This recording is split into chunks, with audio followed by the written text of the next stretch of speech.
Fisherman, hiker, driver. Who am I? Our aim is to become one, to have one permanent I. But in the beginning, work means to become more and more divided. You must realize how far you are from being one, and only when you know all these fractions of yourself can work begin on one or some principal I's around which unity can be built. It would be wrong understanding to unify all the things you find in yourself now. The new I is something you do not know at present. It grows from something you can trust. At first, in separating false personality from you, try to divide yourself into what you can call reliable and what you find unreliable. A quote from P.D. Ouspensky. Somewhere in the past, I had the good fortune to learn to fish. It started out as curiosity and peer pressure, but mostly came from a desire to spend time in the wilderness. Since my better half at the time thought it inappropriate for a grown man to just hang out in the woods, a socially acceptable excuse was needed. Fishing it was. It went from a part-time habit to a full-time obsession in short order, then vanished as quickly as the marriage. What remains is mostly an inability to come upon a body of water and not look at it with the eyes of a fisherman. As soon as I approach the bank, I notice an immediate change. I become the fisherman and slip into the habits of years of stalking trout in countless streams and lakes. For a few years, this habit was identified with I. I was a fisherman. In recent times, I've been able to simply sit back and watch this fisherman as he goes through his well-worn act. He's no longer me, for the I thought is no longer present in him. The fisherman is no longer in opposition to his environment, but is lost in it. He and the fishing are one. But who was I?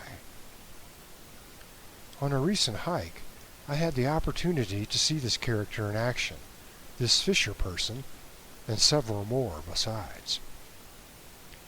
I noticed a person who hikes. It was interesting to watch how he made decisions as to route finding, rationalizing the climbing of just one more peak, how he resisted the inevitable coming of the end of the day, his confidence and skill. Like the fisherman, he was an old friend of sorts, having once been me too. Later, when the day was drawing to a close, I noticed yet another person in the entourage, the fellow driving the car. This chap was by far the oldest of the group and the most set in his ways.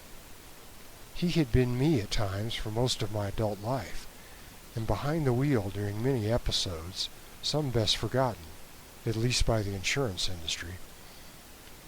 Now the strange thing about these persons, or little men, is that at some point I had said I to each of them. I had even said I to them in turns several times over the course of a day, interspersed with a whole zoo of others.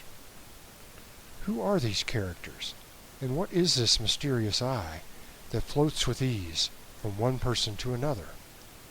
And most importantly, why don't most of us notice this? The truth of the matter is simple. The fisherman is the response to fishing, the hiker to hiking, the driver to driving, or the attempt at driving. They are the insentient response to a particular set of circumstances, just one side of the coin of an event. There is no I in them.